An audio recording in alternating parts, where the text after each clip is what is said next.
We are back for Roundtable Ravens episode number 32, and training camp is here, people. It is finally here. We have so much to talk about. Again, as I've been starting these episodes, please, if you guys like what you hear, like, subscribe, share, do all the social media things. It really helps us out a great deal. And in the description of this video will be the official Roundtable Ravens site. Please go there, create an account. It's free. Analysis, news, all that good stuff. This podcast will be posted there. It lives on YouTube. It lives there as well. All kinds of stuff. Hold on, let me plug in my laptop here because now it's dying. Sorry. Wait.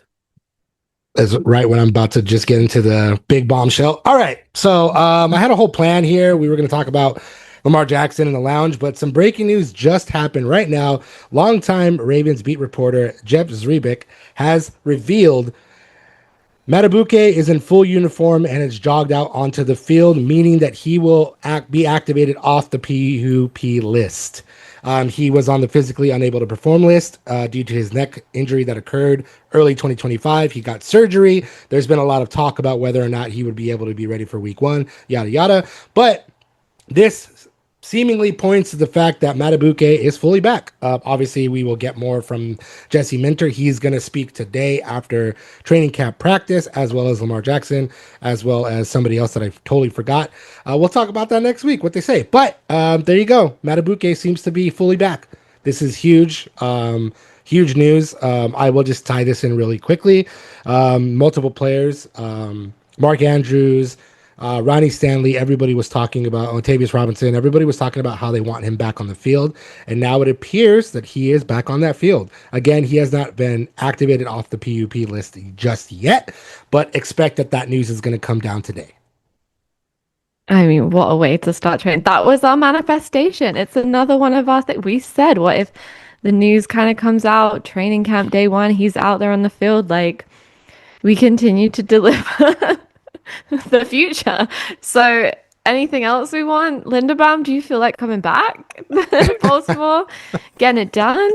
No, that's amazing. I love that for him. We've been saying it was such a sad. We've been saying since that we started this podcast, in the playoffs, they didn't make it this year, but they would have. Maybe. Let me back that up real quick. Baltimore Ravens just fully announced Nnamdi Madubuike has passed his physical and has been removed from the physically unable to perform list. There you go. Things keep happening in real time. Boom. Just dropped. It's officially official. Madubuike's back, people. He is back, and that's this is amazing news for that linebacker team. That's incredible. That's a guy you want on the field. That's a guy who at full health is unstoppable. He's amazing. So I can't wait, and I hope that he takes it easy. I hope that he listens to his body and doesn't push himself back before he's ready. But what a way to start Ravens training camp. Couldn't agree Are there more. pictures? Can I see? I want to see this with my own eyes. I haven't seen any there is pictures a yet. video of him jogging onto the field and high-fiving everybody, all the kids and stuff. Is that not what we said? Yeah, he jogged onto the field. They fully announced it, and he's back. Amazing. Jesse Minter jogging on the field, Lamar Jackson jogging onto the field. Everybody seems to be Trey Hendrickson slowly jogging on the field. He's a little bit bigger, so give him a little bit more time. He's taking it easy. Everybody else seems sprightly, but Madubuike's back. He's jogging on the field. There he is. That's amazing. That's amazing news for the Ravens. That's amazing news for Madubuike. Just everyone around. A whole bunch of winners on the Ravens side right there, and a little bit over 10 months removed from the injury and the surgery. What was it not April. Yeah, April, May, when Minter he kind of provided an update. Well, he's kind of progressing well, and now it's late July. We're finally here, and it's just amazing news for him. Just the fact that he's cleared from the list. Obviously, it's going to take him some time to get back to the way he's accustomed to performing and the way the Ravens are used to him performing. But this is great news. A little bit over a month away from the start of the season, and yeah, I mean, I think by week 4, week 5, we're going to start seeing the Madubuike we saw pre-neck injury. Yeah. Again, this is crazy. Again, as I had said, Mark Andrews and Ronnie Stanley and everybody was talking about the excitement of him coming back, but nobody said like that's gonna happen tomorrow. And now it is. It's fully here. It's fully here. He's back on the field. Mike Garafolo also just updated, added another little additional update saying that they're going to ramp him up and they're going to monitor him. So obviously, there's still going to be a case that maybe he's not going to be ready to go fully by week one. But it does. This is huge news for him being medically cleared, for being removed from the PUP list. That does not mean or guarantee that he's going to be out there during week one, but it is a huge, huge step in the right direction. Obviously, Jesse Minter will give everybody a bigger update on where he stands and what the projections are for him to come out. This is something that we didn't get to talk about last time either, but he also spoke about Teddy Buchanan, and he said that Teddy Buchanan was going to be a little bit further along than Madubuike is. So we projected maybe that could be like the first quarter of the regular season, first 4 games, and then now maybe Madubuike is going to be back around the same time, or at least the first half. We don't know. We're not going to presume to know unless Jesse Minter says it that he's going to be back by week 1, week 4, week 8, whatever the case may be. But again, huge news. Madubuike is officially back, and this defense is going to benefit greatly from him being back on the field. It's just an energizing thing, even anything else, forgetting about just having that player back on the team. Like, what a way to start camp. That's throughout all of their interviews, we're going to talk about them and get into them, but everyone said there's a different energy. It was energy, energy, energy over and over and over again. So, I mean, what greater energy to kick off the training camp than seeing Madubuike come back from that injury that, people were saying maybe he was done. Maybe that was his career. And, to see him come back and be ready to go is just incredibly energizing. Absolutely. Yeah, just to skip back around to what I wanted to start this podcast with. Lamar Jackson joined the lounge, and honestly, he needs to do these types of interviews more. Like listening to him speak and actually talk in depth about like his journey and struggles and everything in between is fantastic. He does talk to the media, obviously, but I feel like he's a bit more reserved, and I feel like a lot of times the questions asked and rather his answers are kind of like down the middle type of deals. But this is the first time where he kind of got to be relaxed and got to just kind of talk like as if he's talking to a friend, and got some good stuff out of him. One of the biggest things that I really appreciated that he said was he was talking about players on paper. Ryan Mink and Garrett Downing asked him about the new additions to the team in terms of Josh Cuevas and Matthew Hibner, as well as Jacoby Lane, Elijah Surratt, and all the weapons that he now has. But he simply said, yeah, that's good on paper, but that doesn't really mean much of anything. And that just shows his leadership style, because he's like, they could be the best thing coming out of college, but it doesn't matter until you're on the field and you produce. And again, I think that's really important for several reasons. I mean, that just shows like, hey, look, like I don't care where you come from, but when you're on the Ravens, you need to be playing up to our standard. And if it's not there, then guess what? You're not, it doesn't matter. But he also used that judgmental pendulum, if you will, on himself, because they asked him too about his ability to scramble or get out of trouble or whatever. And he said, yeah, I sound good on paper basically, but that doesn't mean anything. And again, I just really appreciate that as part of his leadership style, because again, it just, this ties into the criticisms that he constantly faces. And that's what they started the podcast with. They started asking him like how he feels about his NFL top 100 ranking being number 69, and the fact that every single year everybody has to say something about him, and he brushed it off as he usually does. As we know that Lamar Jackson doesn't care. He doesn't give a damn what anybody says about him. He's going to go out there and try to win games, and that's what's most important to him. And again, I just think all encompassingly, it's important as a leader to act that way. Like, it doesn't matter like what we're saying about Lamar Jackson. He doesn't care what we're saying about him. He doesn't care what anybody says about him. He just wants to lead the team. He wants to get wins, and he wants the Ravens to be a good football team in 2026.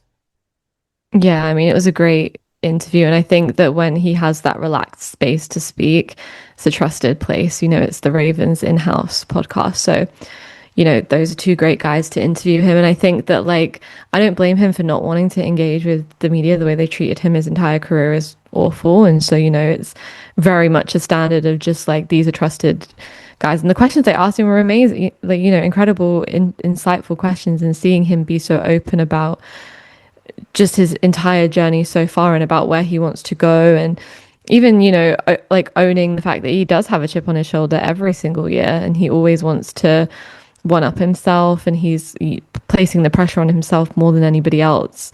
And yeah, I just think I see as he gets older and as he moves through his years and becomes a veteran who's making fun of himself for being an old man now, James, at the ripe old age of 29, he said it. He said, but I guess I'm considered old now. I don't feel old. But, I think you can see in him that he's kind of come in to his own and he feels like ready to go. And I think that this new energy around the locker room is really exciting for him. Just there was so much in there. I don't even know where to begin unpacking what he said, but it's really, really interesting. And if you haven't watched it, even if you have some thoughts and feelings about Lamar, it's worth watching because I think that he, really shows who he is in that podcast. It was a really great interview. Yeah, we really got to see Lamar really go in depth, really know more about him. He talked a little bit about his offseason as well. And yeah, ultimately, I mean, I didn't expect anything else, any other answer, but he doesn't really care in terms of the top 100. This is a guy who is proven in the league. This is a guy who's going into his 9th year, who, when right, I believe is the best quarterback in the game and is ultimately makes him the best player in the game. We know that health is sometimes has been an issue, unfortunately for the Ravens. That was the case last year. And then Lamar's missed a handful of games here and there throughout his career, but we know when he's right and he's healthy, he's amazing. One thing that really stood out to me and one thing I loved about him is what makes him a really great player and the player he is today is he doesn't care who you are. He wants to be coached. And that's the number one thing about players. If you want to be coached, and good coaches are around you, you will reach the heights that Lamar Jackson has reached in his career, and that goes for any level. And I love how he talked about his Louisville days and what he said. I forgot the coach that he had. Was it Schottenheimer? I forgot who it was. But he's like he coached my ass off, right? And he said that he loved that. That's what made him a great player. That's what ultimately won him the Heisman. And all these coaches that he's had before, obviously with John Harbaugh that he had most of his career, and then all these offensive coordinators now going into his 4th offensive coordinator, who we also touched on in Declan Doyle as well.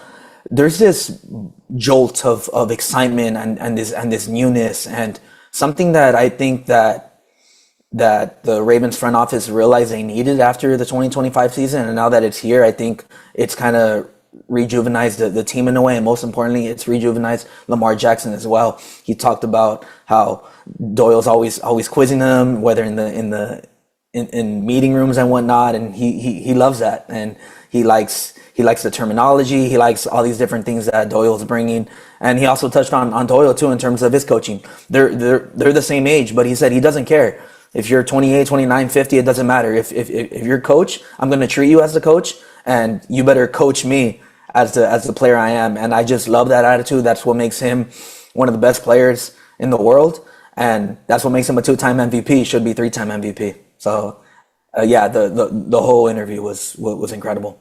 Yeah, if you weren't excited about Declan Doyle's offense already, like, that interview really gets you. He was saying some interesting things about how different this is, how challenging it is, how excited he is to, get into it. He did speak candidly about his injuries last year too, and kind of tied it in with everyone moving the goalposts for him, saying, he can't throw and then he throws and he can't run and all these things. Like, he was like, I can't do anything right here. But no, I loved it. Spoke really highly of Jesse Minter too. Was saying, he's just a cool guy. And he said he saw him get on one of the players and was like kind of having a go at him. He had to get onto one of these guys. And, he likes this tough approach. He said that that's what he's used to. And I think that it's going to be a really good match for him. So yeah, everything he was saying in there. And if you weren't excited about Zay Flowers already, like, he spoke really highly of Zay. in his work ethic. So I think on Declan Doyle's offense, something that can, kind of work to his skills and abilities, I think it's going to be. I'm really excited to see what this offense can be, and it even made me feel good about the offensive line, which we have not been. James, you're muted. Yeah, definitely. I mean, there's a lot of promise and hope, but listening to Lamar Jackson and listening to the excitement about Declan Doyle and Jesse Minter from everybody, really. Obviously, like everybody talked about Jesse throughout the process of him being hired, but this is kind of like the first time that we're getting a better idea or a better understanding of like how he's really operating, and now we're going to see even more so in training camp. But I thought it was a good point to bring up the fact that he was yelling at a player, which Lamar was like, I haven't seen him do that, and even he was like, he's smooth with it though, because he said like he's like, hey, sometimes you have to do it, and I think again that's important because it shows too, showing Lamar, but just showing everybody like, hey, look, like I may be younger and more relaxed or whatever in the terms of like how I'm perceived, but that doesn't mean that he's not a head coach. He's a renowned defensive coordinator who worked his way up in the NFL world, and now he's a first-time head coach, but he's still a head coach. So, respect is, as they say, earned, not given. And I think Jesse Minter has been doing a really good job with those players, and especially that, like again, like that. That's not to say that he's going to go yelling at everybody all the damn time, but the fact that he was like, look, like it's got to the point where you're going to have to hear me. Then that he's going to be able to do that when it matters and when it counts. But speaking of the offensive line, Lamar Jackson was hyping them up for sure. And Ronnie Stanley, no disrespect to Ronnie Stanley, I got to interview him previously. Ronnie Stanley is hard to listen to just because he's got a very like kind of like monotone, chill way of speaking. And but at the same time, like I guess maybe because he didn't know me, he didn't really open up that well. But this, part of training sometimes camp, players like don't feel like open to talking about the process because it's something that they've kind of done their whole life. Do you know what I mean? I don't even think it's like a no. And I mean, again, like if you're not familiar with the interviewer, like I've done tons of interviews. I've seen this happen. Some people open up and they're just like blah blah blah blah. Others are just like yeah, whatever. Yeah, because sometimes they can be like 5 minutes, and how do you connect with someone in that? Exactly, and that's basically what it was. But anyway, the point being was like he also talked about the offensive line. He talked about attacking different parts of his body in the offseason and getting ready to go. His excitement for John Simpson being back in the building. And also Vega Ioane, he talked about how he's presented himself as a veteran already. Like, and that's a sentiment that everyone's been echoing. Like the physicality that Eric DaCosta talked about, the readiness that Jesse Minter talked about. They said they can't wait for the pads to come on because he's like aching to get out there and get physical. And it's something definitely you want, as you say, play like a Raven. So it's something that's everyone's been talking about with the offensive line. Now, interestingly enough, Jesse Minter also did say that there's still going to be a center competition, whether or not, regardless of the fact that Ethan Posich is now with the team. Again, I think that's important. I don't think that anybody else is going to beat him out, but still, it's you have a good problem to have then, because if Ethan Posich does get the center position, you have Danny Pinter, you have Corey Bullock, you have Jovan Gwynn, John Simpson if you really need him. But this line could be very special. It sounds like everybody's kind of like buying into the hype, and then Ledford coming in as the offensive line, Dwayne Ledford coming in as the offensive line coach. Everybody's very excited about him, the details in which he's been hammering down. Again, it's exciting, and there seems to be a different energy in the building. Everybody talking about every aspect of the team, and the offensive line, as we know, is very important. It's something that we've been harping on for multiple months at this point, but we'll see. It sounds exciting. Yeah, and even Lamar spoke about it in his interview, was saying about, was candid about it last year and how it wasn't necessarily the best it could be. And he said this line, though it looks good on paper and the names, like they're going to have to show up and prove themselves just like everybody else. And they were making a joke, about what Lamar is capable of with that offensive line help. And these really need to be the guys, because even though it is Jesse Minter's first season, he will be given a little bit of grace. I do think he's going to be expected at some point for it to click into place. And if it doesn't, they need to make moves on that within the season, or, at the end of next season, depending on how bad it really is. But hearing Ronnie Stanley talk about it, And also saying that Ioane looks like a seasoned veteran already, and that it's nice to see rookies coming in the building and straight away, getting into it, getting down to business, really taking it seriously, the opportunity they've been given, especially as a first round pick. And yeah, I think now obviously we have Pochich and all of that is going on. I think that it's going to be really helpful for them to just see how it's, like you said, I think that they're definitely going to keep moving people around and see what fits best, just because they have the talent to be able to do that. That's very normal to have happen in training camp, especially when they have to find a new center. Yeah, no, all great stuff from Ronnie. And I really loved him talking about Trey Hendrickson as well, going opposite him and seeing, having him on his team instead of going up against him 2 times a year. So, no, all really exciting things, and has put my mind to rest a little bit. But of course, they're not going to stand there and say things are horrible. But I think also they can be quite honest and be like, yeah, we'll see. But they didn't seem like that. They all seemed really excited. And he said the same thing. There's a lot of things going on that are different schematically, and he's excited to get into that. So, yeah, should be an exciting watch this training camp.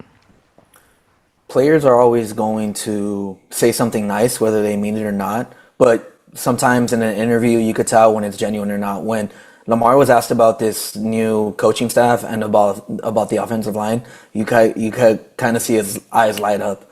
So I was like, okay, he genuinely likes this new regime, and he's really confident that this offensive line could reach a new level, could reach a level that they were in 2024 and 2019. Obviously, those offenses, especially 2024, was just incredible, off the charts, one of the best in the league. So, yeah, Billy, like you said, it kind of brought some confidence into like, okay, this line is getting somewhere. Clearly, there's still we still need to see it play out in preseason and in the regular season. So we'll see how that goes. But if Lamar likes it, then it must be really good. And yeah, this line is obviously one of the biggest question marks heading into the season. And I'm glad that they're still going to be kind of open and transparent with the center position, because you need to dot all your I's and cross all your T's in that department if you want to take this offense to where we all believe it should go. But, Doyle's obviously coming in like this offensive mastermind genius who could be not be out of the job, but have a new job next year, and he could be leading his own team. So there's no real pressure there, but if things happen that way, then it's going to be good news for Lamar, for the Ravens, for the line, for pretty much everyone involved. So this line seems like they're heading into a good direction, and as the weeks unfold, we'll see how everything plays out. Yeah.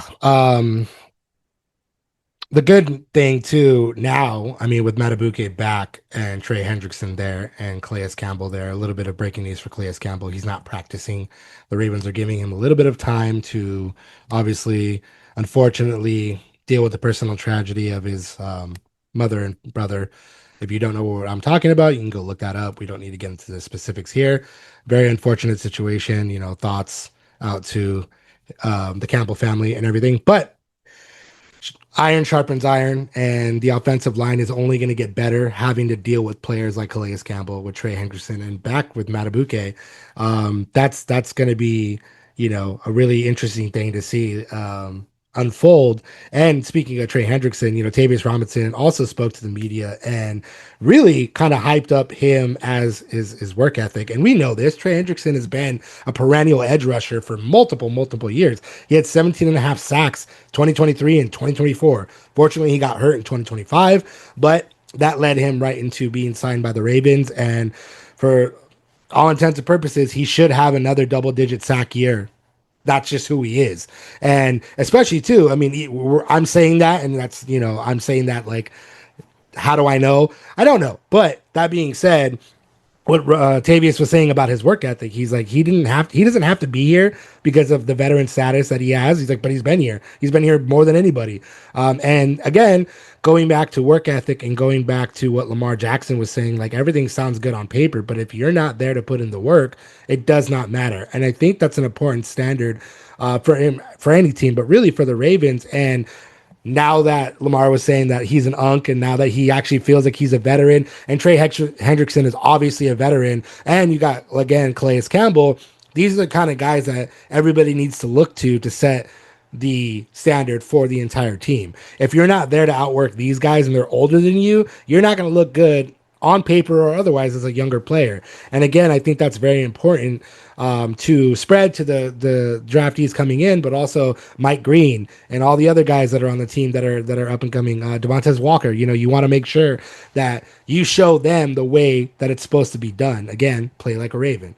These guys are the embodiment of that, and they're showing it by being there. We talked about it a little bit earlier during OTAs and minicamp, and the non-mandatory stuff. Lamar showed up. He hasn't showed up years previously, but he showed up, and I think again that's important. That he's showing like, look, I'm going to be here, you guys have to be here, and so on and so forth. And again, with somebody like Trey Hendrickson and that work ethic, you got to keep showing that work ethic, and it's just only going to pay dividends at the end. Because as much as cliche as it is to say, it is about process and it is about fundamentals. And if you're not there working those things out, you're not going to be a successful football team. You have to find ways to win. Lamar said it best. Like you have to put the work in, and you have to get better each and every week. You have to get better each and every day. And, he was saying that like when the Titans beat them, he's like, everybody expected that we were going to blow them out. He's like, we got beat up. He's like, because you're going to have bad games. He's like, but how do you learn from that? What do you do to correct that? And really, that's the mentality you have to have for any team to get to the playoffs, to go to the big show. And that's what the Ravens are expecting to do. They want to get to the Super Bowl finally. They want to win a Super Bowl, but you're not going to get there unless you're putting that work in. And it seems like everyone's really there to put the work in. Yeah, it's really nice to see the veterans kind of, because it was different in previous years, because when you're coming back to largely the same team, like it's understandable that you may just feel like you're just getting back into a regime that you've been in for the entirety of Lamar's career. But this is different. This is a new feeling building, and it's great to see Trey Hendrickson kind of setting the standard, not just for the guys in his locker room, but for everyone, being like, this is a guy who's been in the league, gosh, how long now? Is he also an unk? So it's eight. I think he's well, then he's an unk. Lamar's going into his 9th year. Yeah, and that's Trey. Oh, Trey. Oh, Trey. Goodness. 17. I think he's going to his 10th year. I think it was 17 class. Yeah. He's unk status around there. He's So 31, it's good. So. It's good to see him, showing the younger guys like, this is what you do. You show up and you work hard. 10 years in the league, I'm still here. Day one, I'm not resting on my laurels. I'm really working hard, and this is how you get to my standard, is by doing this, not just showing up, having one good season and being like, yeah, that's just what I'm going to be like for the rest of my career, because that's not how it works in this league. You have to put in that work, because the older your body gets, the more challenges it's going to go through and the more it requires taking care of. And I think Mark Andrews spoke about the same thing in his press conference, just saying that there's a different energy in this different group of people. He says they're past like feeling each other out now, and he feels like they're ready to get down to business, and there's good chemistry between them. So, it's really nice to see these veterans showing up and showing, setting the standard, because play like a Raven has meant something to everyone in there, since the Ravens started in 1996, but it has to mean something with Jesse Minter, like mean something different with him. Like every coach is going to have their standard of what that means, and it might change now, and they might have to just readjust and see what that looks like. But it's good that everyone's in the building to come up with that identity for this next chapter collectively. These days, especially earlier in the offseason, they could kind of get mundane and boring, but that's when championship teams are built, especially when you're bringing in a new regime. That's just the way things go. You have to set the foundation. You have to set the standard from day one, and I believe that Jesse Minter and the Ravens have done that. Now when everyone's together in the building, it's just about executing that, about repetition, about routine and whatnot. So And that's why it's key for these veterans like Hendrickson, like Lamar, like Stanley, right? Like Campbell, whenever he returns, hopefully sooner rather than later. That's when that's why it's important for these veterans to be there every day, to work hard. Although it's probably like their millionth practice already throughout their entire lives. It's important for the rookies like Lane, like Surratt, like Vega, right? Like Vega, sorry, to know what it's like to play like a Raven, because the standards are different. It's just different as a Raven, and I believe that the coaching staff that they have, I think they hit the nail right on the head with it. I think eventually it's going to turn out the way that they envisioned, and yeah, I really expect high things from the Ravens moving forward. The only thing, of course, like every other team, it's health, right? But if they're healthy or relatively healthy, then this Ravens team could be what the Vegas odds makers believe they can be. 11 plus wins, and hopefully a trip to SoFi Stadium by February. Yeah, I mean, a lot of things still have to go right, but the pieces are there. They've been there, even with the multiple free agent losses. They still brought in a lot of great players. They brought in a lot of great, or seemingly great draftees. But as Lamar Jackson said, doesn't matter on paper. Get out there and get to work. This is the beginning of training camp. Today is the first practice. Obviously, Madubuike being back is huge news. We'll be back next week to talk all about that. There's another video there if you guys want to go look at it, of him hugging Steve Bisciotti. You can't be mad at that. I mean, come on, Madubuike is back, and neck injuries can often lead to ended careers, as we know. So again, huge news for the Ravens, huge news for Madubuike himself. Just huge news all around. We will be back again next week to talk more training camp. This has been Roundtable Ravens episode number 32. Thank you guys again for listening. Please do all the social media things, like, share, subscribe, all that stuff, comment, do all the things, please. Really helps us out. But we'll be back next week with more training camp coverage and news. Thank you guys so much for listening.